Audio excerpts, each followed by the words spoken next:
Pierderea unui câine, fără îndoială, unul dintre cele mai groaznice sentimente pentru un stăpân. Inima începe să-ți bată cu putere, panica se instalează și parcă te blochează. Dar exact în acele momente, acțiunea rapidă și mai ales corectă este absolut esențială. Acest material e conceput fix pentru asta, să transforme acea frică paralizantă într-un plan de acțiune, un plan clar și eficient. Și credeți-mă, asta nu e doar o vorbă goală.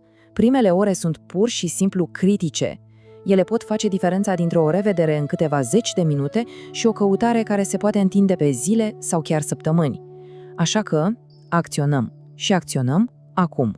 Aici e problema, nu-i așa? Sentimentul acela de neputință e copleșitor. Dar ce-ar fi dacă am înlocui panica cu organizare?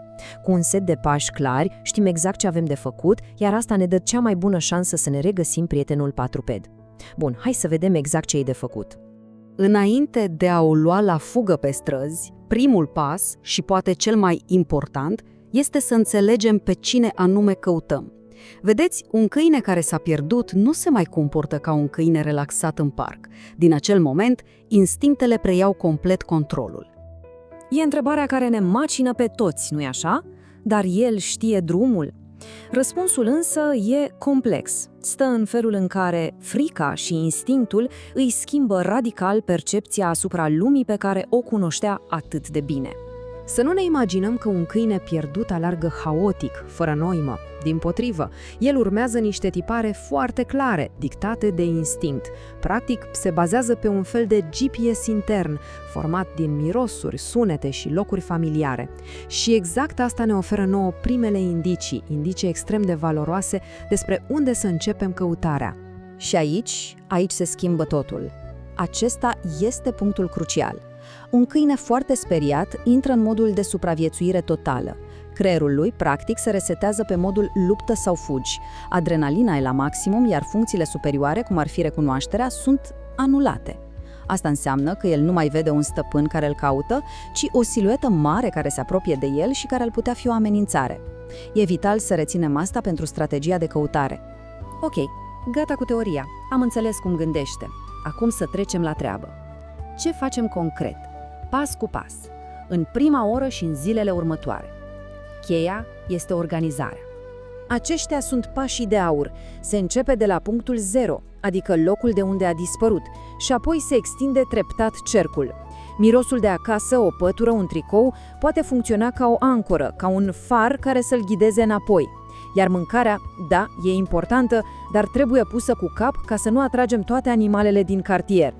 Căutarea nu trebuie să fie non-stop și haotică, trebuie să fim strategici. Gândiți-vă dimineața de vreme și seara târziu, când e liniște, mai puține mașini, mai puțină gălăgie, atunci vocea cu care îl strigăm se aude mult mai departe, mirosurile călătoresc mai ușor și, cel mai important, un câine speriat se simte mult mai în siguranță să iasă din ascunzătoare. Știu, sună complet aiurea. Ultimul lucru pe care vrei să-l faci e să pleci din zona în care crezi că ar putea fi. Dar tactica asta e incredibil de eficientă, mai ales pentru un câine speriat. Prezența noastră constantă poate de fapt să pună presiune pe el și să-l facă să rămână ascuns. Lăsând acolo un obiect cu mirosul nostru și plecând, îi creăm practic o zonă sigură, un punct de reper pe care va veni să-l investigheze când se simte în siguranță. Să fim clari. Nimeni nu poate face asta de unul singur. O singură pereche de ochi are o rază de acțiune limitată. Așa că e timpul să ne chemăm ajutoare, să transformăm comunitatea din jur într-o adevărată armată de ochi și urechi. Dacă e un singur lucru de reținut din toată prezentarea, acesta este: nu dronele, nu camerele de supraveghere, ci oamenii. Oamenii sunt cei care îi găsesc. Vecinii, vânzătorii de la magazinul din colț, alți stăpâni de câini. Ei sunt de departe cea mai mare resursă pe care o avem. Aceștia sunt senzorii noștri din teren. Sunt oamenii care, prin natura meseriei lor, văd tot ce mișcă în cartier. O vorbă scurtă cu ei, o poză arătată pe telefon și tocmai am mai câștigat 10 perechi de ochi care caută alături de noi.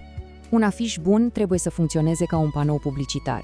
Imaginați-vă pe cineva care trece cu mașina. Are fix 3 secunde să-l citească. Așa că, titlul "Câine pierdut" imens, poza cât mai clară și numărul de telefon mare, vizibil, să poată fi citit de la distanță. Fără povești, fără detalii inutile, doar esențialul. Aici, în mediul online, lucrurile se mișcă cu viteza luminii. Grupurile de cartier de pe rețelele sociale sunt o unaltă fantastică. O singură postare poate ajunge la mii de oameni din zonă în doar câteva minute. Și o mențiune mică, dar importantă, fără explicații. Asta elimină orice teamă sau ezitare din partea cuiva care poate a găsit câinele și s-a gândit să-l păstreze. Bun, am acoperit în detaliu ce-i de făcut. Acum, la fel de important, e să vorbim despre ce nu trebuie să facem. Pentru că, în panica de moment, instinctul ne poate împinge să facem lucruri care, de fapt, sabotează toată căutarea. Aici vedem lupta dintre instinct și strategie. Instinctul ne spune, fugi după el, țipă-i numele. Dar, după cum am văzut, asta nu face decât să-l sperie și mai tare. Acțiunile eficiente sunt exact pe dos, calme, calculate, menite să-i reclădească încrederea. Ne apropiem încet, vorbim calm și, mai ales, nu căutăm la nimereală, ci la ore strategice. Știți cum se spune? Paza bună trece primejdia rea. Cel mai bun mod de a gestiona o criză este, evident, să o previi. Pașii ăștia simpli sunt ca o poliță de asigurare. Un microchip cu datele la zi și un medalion cu numărul de telefon pot transforma o căutare de zile întregi într-un telefon primit în câteva minute. Ok, am trecut prin tot planul de bătaie, strategii, tactici, instrumente, tot ce trebuie. Dar la finalul zilei, dacă ar fi să distilăm totul, succesul unei căutări se rezumă la câteva idei de bază, la niște principii fundamentale. Și dacă ar fi să alegem un singur cuvânt, unul singur care face cu adevărat diferența, acesta ar fi perseverența. Căutarea nu e un sprint de o zi, e un maraton. Înseamnă să verifici constant, să actualizezi afișele, să menții legătura cu oamenii. Succesul nu vine dintr-o explozie de energie în prima zi, ci din efortul susținut zi de zi. Și ăsta e mesajul final. Asta e ideea care trebuie să rămână. Speranța nu se pierde, poveștile de succesul nenumărate și, credeți-mă, multe dintre ele se întâmplă după zile sau chiar săptămâni de la dispariție. Cu un plan bun, cu o comunitate implicată și, mai presus de orice, cu perseverență, șansele de a aduce un prieten drag înapoi acasă cresc enorm. Nu renunțați!